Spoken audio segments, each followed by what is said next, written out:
So mostly I live in Washington State, but I, no joke, am kind of a nomad of travel. So I work constantly on the road for mostly cities and governments, doing construction, safety services, consulting, industrial training all around the Pacific Northwest. And I get to see some beautiful places, and I don't work in the same place for very long. So yeah, it's a unique way of living a life. My friends call me TANMAN. This watercraft has TANMAN in a few locations. My whole back is tattooed the TANMAN. So yeah, I'm pretty well known as the TANMAN. First in the world to land a double backflip behind 2 wakeboard boats. That was kind of what I was known for in the rider side of the watercraft industry. And won a 2017 amateur 900cc world championship, to where I was officially welcomed as a professional 1200 rider, which is definitely a huge accomplishment. Ideally, you win that to be an actual professional. Otherwise, you'll get teased quite a bit from the pros that you didn't earn your pro card, kind of a thing. But traditionally, that was a huge accomplishment for me to win that. And then now I've been top 10 pro for the last 5 years that I had competed in pro class. Hadn't won that world title. That'd be the ultimate pinnacle and the ultimate in the whole world. But I have been thankful enough to go to other places, and like the World Cup in Bangkok, Thailand, Pattaya City actually. But over in Thailand, I received 4th place at the World Cup. So that was a real achievement to be able to go do. All coming from this little lake right here in Ketchikan, Alaska.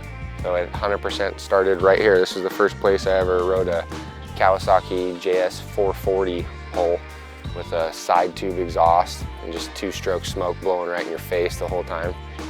And that was where the whole love for it came, I guess. So we built a fire right there. We see we had a couple little rocks, and it would be cold, so primarily raining. So you'd bring some dry stuff to get a fire going immediately, and then we'd park kind of as we do. And we can get about 10 rigs in here on a really busy day. And other than that, it would just be a few of us hardcores. We'd build a fire, and then for the first year, I didn't have a wetsuit, so I had a hand-me-down Mustang survival suit, just an orange Coast Guard approved full zip up, and I wore like a beanie stocking cap, like a wool cap that was, if it got wet, was not the best, but it was like, okay, we're really not trying to fall. We basically would cruise around is basically what we would do. But my first experiences on a stand-up, I remember going home and just being like, oh my gosh, my core, my backs of my arms, all my abs, my tops of my legs were just tore apart, shredded, felt like I couldn't even get out of bed the next day.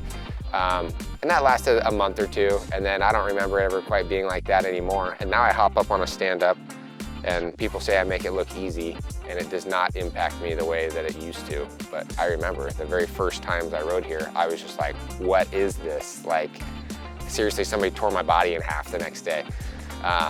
So that's a lot of experience for stand-ups. The first time you ever ride one, it's really hard, but it's like riding a bike.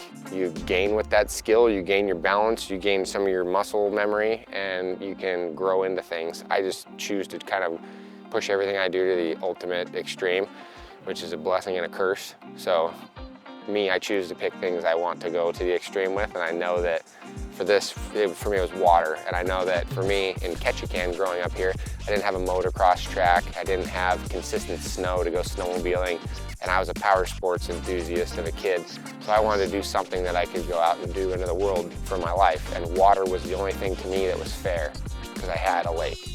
So I didn't have good surf, which is a part of my career I went and did, and that's kind of starting from the lake. I realized if I wanted to go do a backflip, it wasn't going to happen on the lake without this. Well, this is 16 years later, I get this, but at the beginning of my life, I got to figure this out. How am I going to accomplish this? So my first jet ski I ever got to ride was thanks to one of my dad's good friends. I call him my Uncle Brent, but Brent Johnson. He's kind of a local machinist, power sports hero in town, and he brought me up here one summer to try out his 1989 Kawasaki JS 440.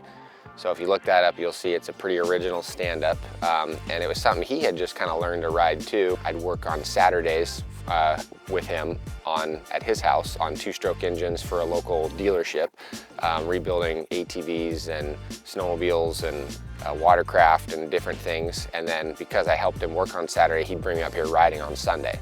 My dad and I found one locally in town, and that's where purchased it. It was in milk crates of pieces, so we made that a wintertime project. And that was kind of what started it off for me, I guess. The next year was my first year on my jet ski, and it was a 1990 Kawasaki SX550, and that's kind of where I just built the dream from. Looks like 111, but actually that's a big M for monster. Anyway, this boat was pretty much the beginning of jet skis. A lot of people's first jet ski was a 550. If you've been involved with the sport for a lot of years, that's an iconic jet ski. But it's pretty limiting too in its capability. So I found that out after riding that ski for a while. We painted it, put a lot of effort into it, and I learned more about the sport and the industry. This one's probably about 100 horse. That one's about 89. They range anywhere between like 60 and 120. There's some guys that are running 200 horse and lightweight holes, and they're just doing flat water backflips, and it gets pretty crazy.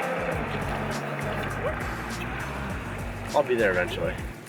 Then we were able to learn where there was events and what it looked like, and then I chose to start trying to travel out of here for it and just go check it out and go participate in something that was not available here, you know. So that was where I first started to get the support of Alaska Marine Lines. So that was really amazing for them to be able to basically ship myself, not only now, but even from day one. I went to them and said, hey, I want to go jet skiing, and basically I need to ship to Seattle, but I'm going to go the whole West Coast, do my thing. And from day one, they were always supportive of helping me logistically to and from Seattle, shipped from Ketchikan. And I can honestly say that my dream would not have been possible without that one factor. Made everything happen. A lot of years it was down to the hundreds of dollars to make a tour work. So anything that saved me thousands was massive, you know. And then ultimately, the equipment just slowly upgraded. That's kind of how that worked.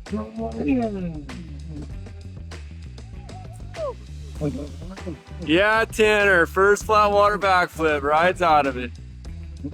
Even if your goal is just to, for the fun of it, when there's nobody else around, go do something is extremely rewarding. And it's difficult once you experience it. It's difficult to maybe not have that in your life. So it's very rewarding and enjoyable, but there's nothing else like it. So when you don't have it, you're like, well, dang, where's my jet ski? So this is a very special build. This stuff is like one-off in the world. This is literally 2 of 2 engines. We only get about 20 hours on this engine. It's very lightweight internally, so it wears itself out really quickly. It's quite literally a top-fuel dragster scenario where we're rebuilding these things at a very low life to try to maximize their horsepower output. We're not holding it full throttle all the way across this lake going fast. We're only holding this thing full throttle for about a second. And if you can hang on to it for a second, then it's gonna be pretty amazing.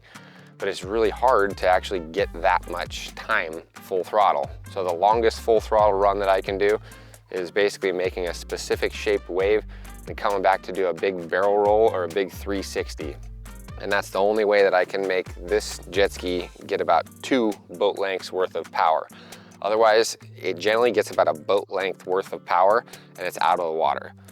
Even for some of the best riders, it's almost impossible to achieve better than that. And in the best case scenario, 2 boat lengths worth of horsepower is all you're gonna get. But in that 2 boat lengths, I think we can fairly say you'll see some 35-foot gaps. So it's unbelievable.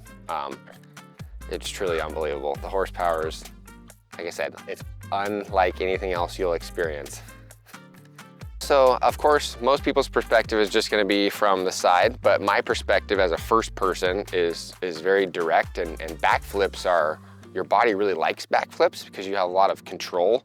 And I mean, I have the jet ski right here so I can kind of demonstrate, but I can hold myself away from it. And if I choose to pick the handle pull up, my body has a lot of control to keep this thing away from me. But when we start doing twisting and rolling maneuvers in the air, that's where this whole thing becomes a lot more challenging. Your body twists a lot more. You can land on the side in a bad position. So generally people are mentally really scared of doing like a backflip, but when you guys see me going and doing 10 backflips in a row, to me, I'm just riding along, and I'm basically I'm doing squats every time. So I'm just dropping it down upon landing and then pushing my weight back into it to try to get that jet ski to take my core, put it into the pump, and it's gonna literally give me traction to the water, and it's gonna make that next jump go high. If I didn't put that energy down into it, the water would be soft. So water, if I take my hand and I just put it down into it, it's gonna easily sink down into that water. If I take my hand and I just smack that water as hard as I can, all of a sudden that water's firm and it reacts differently. So for me, when out there, there's a little bit of some power in the impact to it. So my core and my energy into it is the most aggressive thing. And then the hang on to the handlebars, which I was blessed with some total man hands. So I don't usually have a problem hanging on. But this grip's worn out and these wear out quick because you're really hanging on. You have to hang on. I myself have been injured 3 major times, life-altering moments. 7 anchors in this left shoulder, back separation where I didn't walk for about 3 months. And then, yeah, my major hook through my hand deal was not that great either, but pretty much fully recovered from all of those. I can tell you every one of them was preventable and how to not have that occur. So, I mean, there's a lot of value to the setup. There's a reason why I can fly off this jet ski one-handed, one-footed, and I can call that safe. And there's a reason why I can. But there's also a point where if I kick my foot into there and something doesn't feel right, I'm not gonna go for it. That's not safe. So it is a very yes or no type of a thing. And there is a lot of intent and understanding behind this. And it comes from the background of basic riding that then builds into amateur type riding, which is maybe do my first backflip. In the beginning, that's a major feat. And for me, that was a major feat. But now there's control. So I want to land a backflip smooth. I want to not just pancake flat it. This ski is basically tuned to my body. That's the next part of the equation here, right? So if you look at the point between my front pivot, where my feet are, and where my shoulders are gonna input, I'm gonna be a nice equilateral triangle here in my riding position. And that's gonna allow me to do 360s nice, and then backflip nice, and then barrel roll out of that. And then 360 again, or whatever I might choose to do based on maybe how I landed. But it wouldn't be possible without this weight displacement and then the horsepower and then the rider input to kind of work all that into play. But this is basically tuned to me, and then it's custom fit to me by me. So, you know, this is gonna work for me is the goal. Watercraft is absolutely a family of like-minded individuals that really kind of want to help each other and grow the sport so that there is one, so that we can get to go enjoy these things and do these things that set us free and kind of do our, I don't like to go to the gym. I have to fool myself. So this is a great way for me to fool myself. This gives me the best cardio I could ask for. There's been a lot of different support. I mean, my support started out with my family, just allowing me to chase the dream of jet skiing, right? Kind of a random thing to do, but they wanted to go on a summer trip every now and then too, so it worked out. They visited me for years in Oregon and such, but it got to the point too where I was really wanting to take this as far as I could. And so a lot of other local companies, yeah, Dawson Construction, Tyler Rental, BAM Construction, Alaska Marine Lines, of course, Alaska Diesel Power, H3 Enterprises, Sign Pro of Ketchikan has done a lot of work for me. Jason Pfeiffer of Frog Mountain, he came and pitched in, and we basically got the Azale vodka jet ski, who owned it prior, who helped sponsor the 3 different World Finals seasons and such. Without the support from Frog Mountain, then this would definitely not have happened. Now that we have this watercraft back together, we wanted to bring it back to the community and put on a show pretty much in front of the Moose Lodge. Down in front of Berth 4 we're going to be riding, and now I get to come show people what that looks like, what it feels like, because it's completely different than the video. I hate to break it to you, but when you're in person and we fire this thing up, it's going to be just unreal. I got to turn the ignition on first, but